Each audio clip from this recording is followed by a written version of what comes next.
শাকিব খানের ঢাকা ক্যাপিটালসের বিপিএলে ইতিহাস সৃষ্টি করা জয়ের পর সমর্থকদের প্রশ্ন, ভাই আমরা তো টানা 6 ম্যাচ হারলাম, 6 ম্যাচ হারার পর 7 নম্বর ম্যাচে এসে জিতেছি, এখন কি বিপিএলে টিকে থাকার আমাদের কোনো সম্ভাবনা আছে?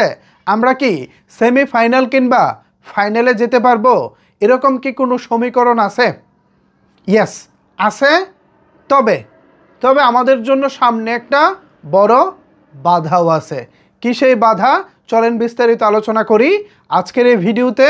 আপনাদের সাথে রয়েছি আমি ওয়াসিম।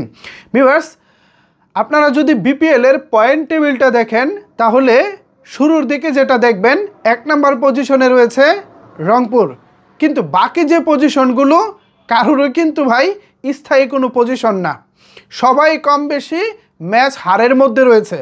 কেউ রংপুরের মতো টানা কিন্তু জিততে পারতেছে না। আর এখানেই বড় সুযোগটা রয়েছে ঢাকা ক্যাপিটালসের।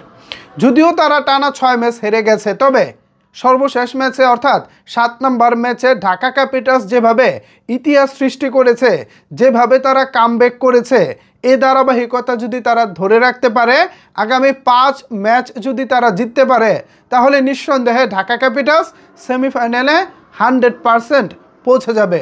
তবে একটা তবের কথা বলতেছি কিন্তু শুরু থেকে, সেই তবেটা হচ্ছে ফরচুন বরিশাল। ঢাকা ক্যাপিটালস গত 7 ম্যাচে অলরেডি রংপুরের মতো বড় দলের সাথে 2 ম্যাচ খেলে ফেলেছে। এছাড়া খুলনা টাইগার্স বা দুর্বার রাজশাহী যারাই একটু কম বেশি ভালো খেলতেছে, তাদের সাথেও মোটামুটি ঢাকা ক্যাপিটালস খেলে ফেলেছে। কিন্তু এই মুহূর্তে যেটা বড় বাধা, সেটা হলো ফরচুন বরিশাল। তামিম ইকবালের নেতৃত্বে ফরচুন বরিশাল কিন্তু বেশ ভালোই খেলতেছে। তবে ফরচুন বরিশালের জন্যও কিন্তু দুঃসংবাদ আছে। অলরেডি কাইল মায়ার্স এবং শাহিন শাহ আফ্রিদি কিন্তু বিপিএল ছেড়ে অন্য লিগে পাড়ি জমিয়েছে। সুতরাং এখানেও এক ধরনের প্রশ্ন রয়েছে, আগের মতো ফরচুন বরিশাল আসলে শক্ত প্রতিপক্ষ কি না।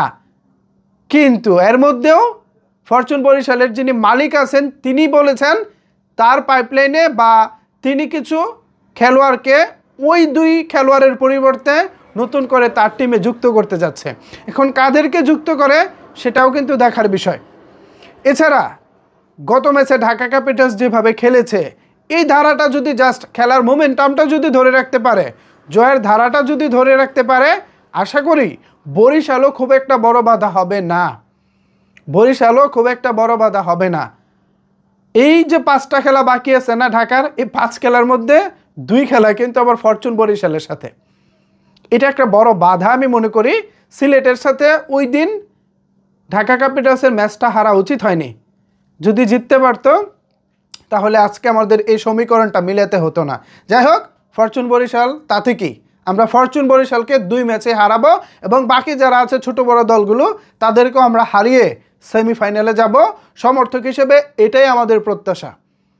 আগামী 5 ম্যাচ জিততে পারলে শাকিব খানের ঢাকা ক্যাপিটালসের সেমিফাইনালে যাওয়ার সমীকরণ এখনও জায়গা মতোই আছে। ভিউয়ার্স, আপনাদের কি মনে হয়, ঢাকা ক্যাপিটালস কি সেমিফাইনালে যেতে পারবো? এ বিষয়ে যদি আপনাদের কোনো কিছু বলার থাকে তাহলে অবশ্যই সেটি নিচের কমেন্টস বক্সে জানাতে পারেন। ধন্যবাদ সবাইকে এতক্ষণ আমার সাথে থাকার জন্য।